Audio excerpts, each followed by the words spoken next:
Hi everybody, this is Brian Koo with another ROK video.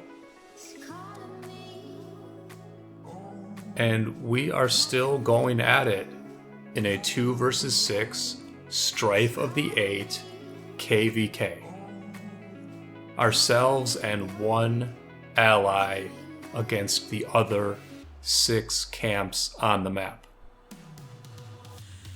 And here we are, pushing them back. Pushing them back whenever we can. If you're going to take on 6 opponents, you need to be able to win the open field battles. You need to stop them in their tracks as they try to flank you, as they try to open up another front.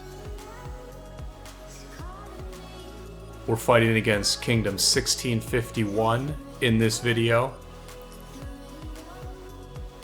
They're a majority Japanese kingdom. They came into this KvK without a lot of kill points. We didn't expect them to be stiff opposition. But ultimately, Kingdom 1651 played the underdog role very well in this KvK. And in this video, we will look at some of the things they did that allowed them to play that role successfully. And you know, it's important. It's important to play well in KvKs, even if you're outnumbered, even if the odds are stacked against you. The real reward of the KvK is that if you play well, your alliance and your kingdom continues to have confidence in one another. Players have confidence in their teammates that they fight next to. They retain confidence in leadership's ability to work hard, communicate well, and make smart decisions. You can have a poor performance and win. You can have a strong performance and lose. The key is to show that you're able to fight and just, prove that you still have heart. Prove that you as a kingdom are still, trying to keep things alive, trying to keep things going. And the 2 kingdoms you're watching fight here, we both had that heart in this KvK.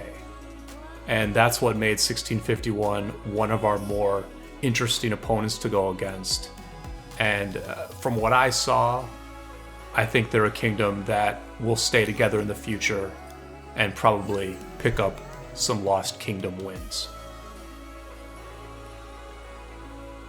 What you're seeing here is our push across Zone 6 as we get closer and closer to the 1651 pass. They had just distracted us from our rally party against another kingdom. And as you watch my marches wander towards the front line, here's a bit of our voice chat as we recap what happened in the last couple hours to someone who has just jumped on the Discord. We had like 15 rallies all going at the exact same time, non-stop for like an hour. You got any good reports? Oh yeah, scroll up in Alliance chat. Yeah, King Clack's still rallying. Come on, big boys. Okay, good boy. And a lot of them were fighters too, so it wasn't even like they just went and took out all their farmers. Nah, Yeah, but people it's, again, KvK's over for 2201. I'm trying to get Mitch to send me the players he wants to 0.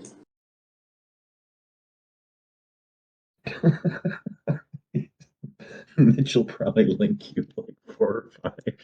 He's turned around to me and said he was going. When we were fighting with that flag with Eli, he said he was going mental in Alliance chat because people were porting out instead of fighting. That's why you don't play in shitty kingdoms.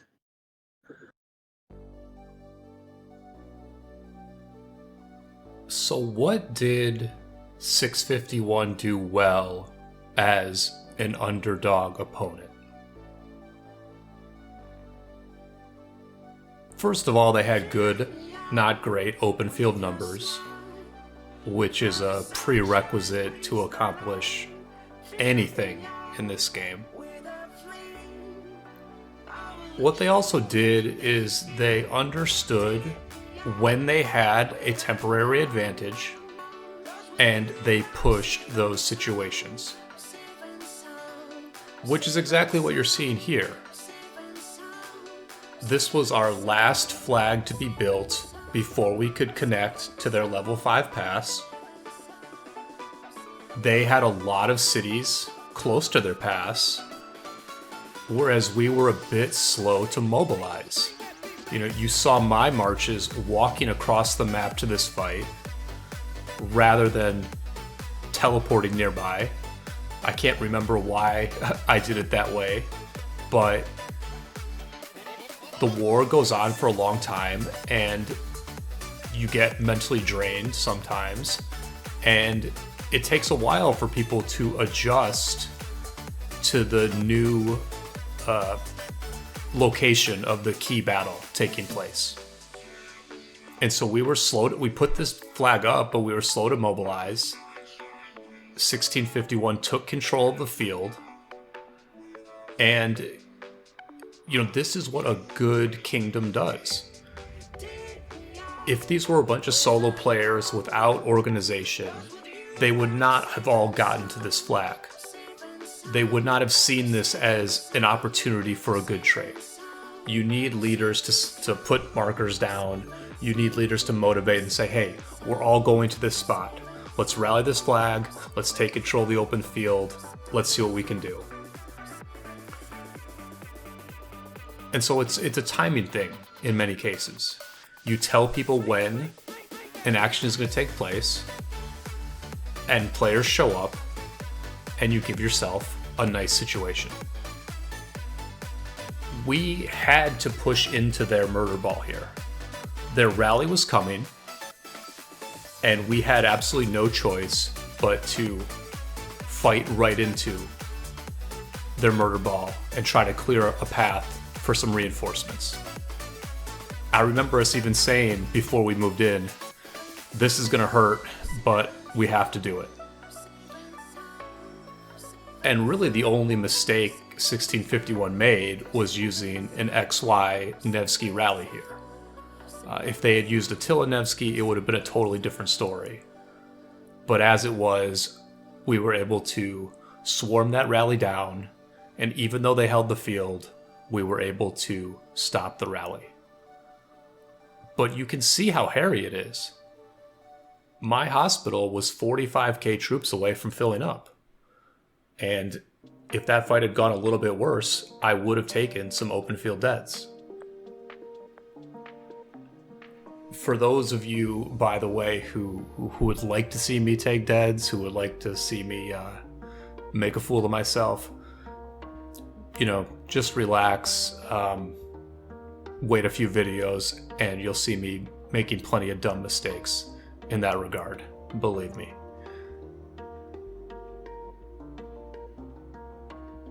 We're going to gradually take control of this field fight. More players are going to teleport in. More players are going to walk their butts over. And that is one advantage that we had throughout this KvK, was that we were able to win the majority of open field engagements that we had. As long as we brought as the same number of marches as the enemy, we almost always won the fight. And that just makes things a lot easier when you're organizing these things.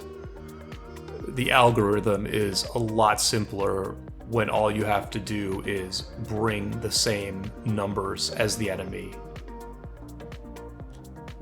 It's a lot different if you're having to look at which players are here, which players does the opponent have, is this going to be a win for us? Is this going to be a loss? Do we need to wait a couple more minutes till more people show up? No. It's just, do we have as many people as they do? Fine, go in, rinse them, and move on with our progress.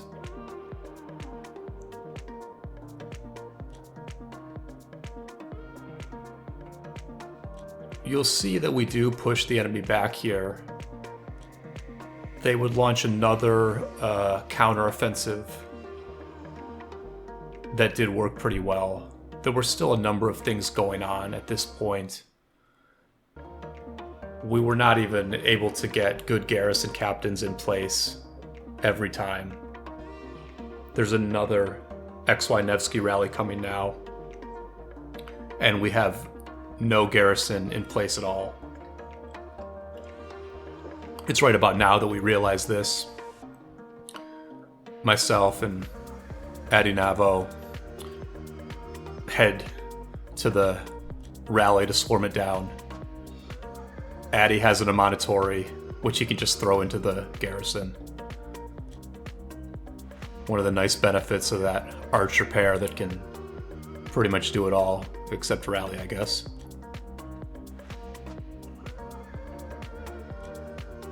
So mission accomplished, flag built, but they kept coming. They kept coming, and I'm actually only getting the tail end of this fight here. I forgot to hit record because it got a little too intense. Basically what happened in this fight was that we once again did not have a garrison in the flag. I think we had a Leo Richard in the flag. The enemy recognized that, started swarming. I threw my Xeno in there. They took a not great trade, but then their rally hit the flag, and they did manage to get the burn. We can look through this report now. Here's the swarm on the flag. It says a Leo's in the flag, but it's a Xeno YSS at this point. You can see that it's a good trade for us. Nothing special, but if you're going to swarm our flag and burn it, we're going to at least make it hurt a little bit. One would like to think.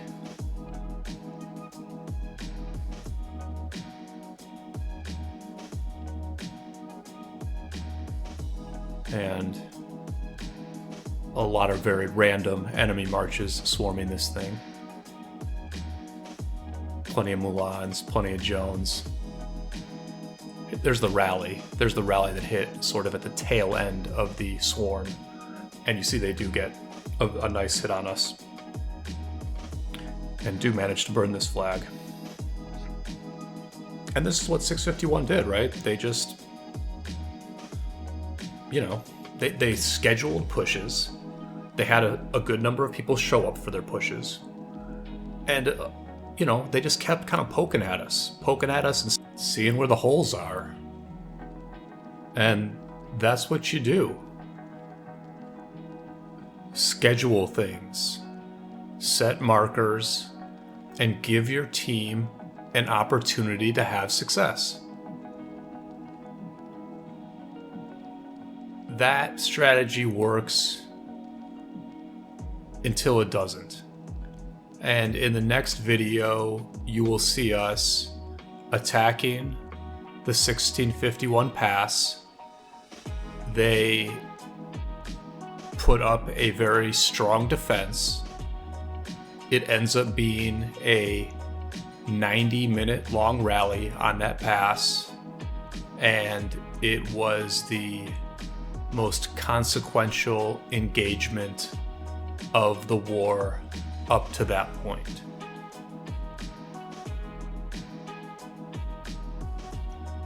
So please subscribe to the channel so you don't miss that video or any future videos covering this very long war. Leave a like on the video if you enjoyed it. Share your thoughts in the comments down below.